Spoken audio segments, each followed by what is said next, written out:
রান্না ছাড়াই 5 মিনিটে মজাদার লাড্ডু।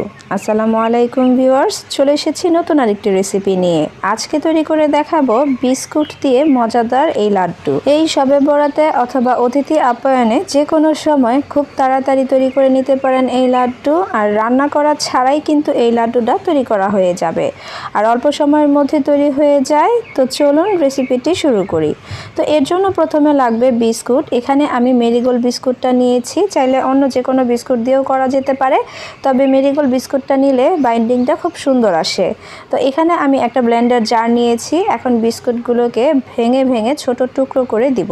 ছোট টুকরো করে দিলে যা হবে, বিস্কুটগুলোকে ব্লেন্ডার করতে সহজ হবে, নয়তো বা একটু সময় বেশি লাগবে। তো আমি এখানে কিন্তু সব কয়টা বিস্কুট ভেঙে নিয়েছি, মানে যে পরিমাণ আমি বিস্কুট দিয়ে লাড্ডুটা তৈরি করব সে অনুযায়ী বিস্কুটটাকে এখানে নিয়ে নিতে হবে। চাইলে বাড়িয়ে কমিয়েও নেওয়া যেতে পারে। তো এখানে আমি 18 থেকে 20টি বিস্কুট নিয়ে গুঁড়ো করে নিয়েছি, দেখতে পাচ্ছেন। এখন একটা স্টেনারের সাহায্যে এটাকে এখন চেলে নেব। এর মধ্যে যে দানা দানা থাকবে, মানে লাম্পস থাকবে, সেগুলোকে ব্যবহার করা যাবে না। একদম স্মুথ একটা লাড্ডু তৈরি করার জন্য এটাকে চেলে নিতে হবে। তো এই যে বাকি অংশটাকে দেখছেন, এগুলি একটু বড় সাইজের, এটাকে এখন এক সাইডে রেখে দেব। এটা আমাদের প্রয়োজন নেই, তো এটাকে আমি এক সাইডে রেখে দিচ্ছি। এই যে এখন যে বিস্কুটের গুঁড়োটা, এর মধ্যে দিয়ে দিতে হবে ঘি। এখানে তেল দিতে চাইলে তেল দিতে পারেন, তবে ঘিটা দিলে যে ফ্লেভারটা পাবেন, তেল দিলে কিন্তু সেই ফ্লেভারটা পাবেন না। আর সয়াবিন তেল দিলে কিন্তু একটা কাঁচা কাঁচা গন্ধ করবে, তাই ঘিটা দিতেই চেষ্টা করবেন। তারপরেই অ্যাড করে দিচ্ছি কোকো পাউডার। এখানে আমি 2 চামচ কোকো পাউডার দিয়েছি, এটা সুন্দর একটা কালার নিয়ে আসবে। আর দিয়ে দিচ্ছি কনডেন্স মিল্ক। এখানে আমি বড় চামচ দিয়ে 2 থেকে আড়াই চামচের মতো কনডেন্স মিল্ক দিয়েছি।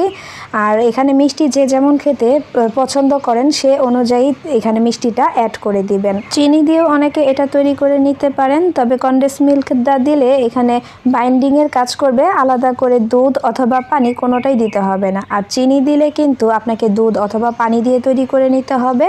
তো মাখতে মাখতে যখন দেখবেন যে একটু মানে শুকনো রয়ে গেছে, তখন চাইলে কিন্তু এরকম করে আপনি আরেকটু কনডেন্স মিল্ক দিতে পারেন। দিয়ে তারপর এটাকে হাতে মেখে নিয়ে সুন্দর একটা ডো তৈরি করে নিতে পারেন। দেখতে পাচ্ছেন এটা কিন্তু সফট হয়েছে। এটাকে এখন আমি এক সাইডে রেখে দেব। এর ভিতরের একটা পুর তৈরি করে নেব। এর জন্য একটা মিক্সিং বোল নিয়ে তাতে দিয়ে দিচ্ছি শুকনো নারকেলের গুঁড়া। শুকনো নারকেলের গুঁড়া যদি না থাকে চাইলে স্কিপ করতে পারেন। তো এখানে আমি প্রায় 5 চামচের মতো শুকনো নারকেলের গুঁড়া নিয়েছি। তার মধ্যে দিয়ে দিচ্ছি সামান্য পরিমাণ এলাচের গুঁড়া, এটা সুন্দর একটা ঘ্রাণ নিয়ে আসবে। আর দিয়ে দিচ্ছি কনডেন্স মিল্ক। কনডেন্স মিল্কটা দিয়েই কিন্তু এটাকে তৈরি করে নিতে হবে, তাহলে একটা বাইন্ডিংয়ের কাজ করবে। আর বলেছি যদি চিনি দিয়ে আপনারা এটাকে তৈরি করে নিতে চান, সেক্ষেত্রে কিন্তু দুধ অথবা পানি দিয়ে মিক্স করে নিতে হবে। তো এটাকে কিন্তু আমি মিক্স করে নিচ্ছি, দেখতে পাচ্ছেন। প্রথমে চামচ দিয়ে চেষ্টা করলেও পরে হাত দিয়ে তৈরি করে নিয়েছি, আর এটা এরকম হয়েছে। এখন হাতে সামান্য পরিমাণ ঘি লাগিয়ে নিতে হবে। তারপরে যে বিস্কুটের যে মিশ্রণটা তৈরি করে রেখেছিলাম, তার থেকে অল্প পরিমাণে ডো নিতে হবে। আর অল্প অল্প ডো নিয়ে কিন্তু এটাকে তৈরি করে নিতে হবে। তো দেখতে পাচ্ছেন আমি কিন্তু এটাকে চাপ দিয়ে একটু মাঝখানে চ্যাপটা করে নেব, মানে মাঝখানে একটু ফাঁকা করে নেব। আর এর ভেতরে কিন্তু পুরটা দিয়ে তারপরে চারপাশ থেকে মুড়িয়ে দিয়ে দেব। একটু খেয়াল করলেই কিন্তু দেখতে পারবেন আমি এটাকে কিভাবে তৈরি করেছি। আর নারকেলের যে মিশ্রণটা তৈরি করেছি তা থেকে কিন্তু আমি অল্প পরিমাণে নিয়েছি। আর অল্প পরিমাণে নিলেই কিন্তু এর ভিতরে সুন্দরভাবে হয়ে যাবে, বেশি পরিমাণে আর লাগবে না। আর যেহেতু নারকেলের মিশ্রণটা আমি অল্প করেই তৈরি করেছি, তো অল্প অল্প দিয়ে এরকম করে হাতের মধ্যে নিয়ে ঘুরিয়ে ঘুরিয়ে একটা লাড্ডু শেপ দিয়ে দিতে হবে। তো দেখতে পাচ্ছেন এটা কিন্তু খুব সুন্দরভাবে লাড্ডু শেপ হয়ে গিয়েছে। ঘি দেওয়ার জন্য কিন্তু এটা চিকচিক করছে। আর কথা বলতে বলতে কিন্তু একটা লাড্ডু তৈরি হয়ে গিয়েছে, দেখতে পাচ্ছেন। আর এভাবে করে আমি বাকি সব লাড্ডুগুলোকে তৈরি করে নিয়েছি। এখন সৌন্দর্য বৃদ্ধির জন্য উপর থেকে আমি বাদামের একটু টুকরো করে নিয়ে তা দিয়ে দিচ্ছি। এটা অপশনাল, চাইলে স্কিপ করতে পারেন। আমি শুধু সৌন্দর্য বৃদ্ধির জন্য দিয়েছি, তবে খেতে কিন্তু দারুণ মজার হয়।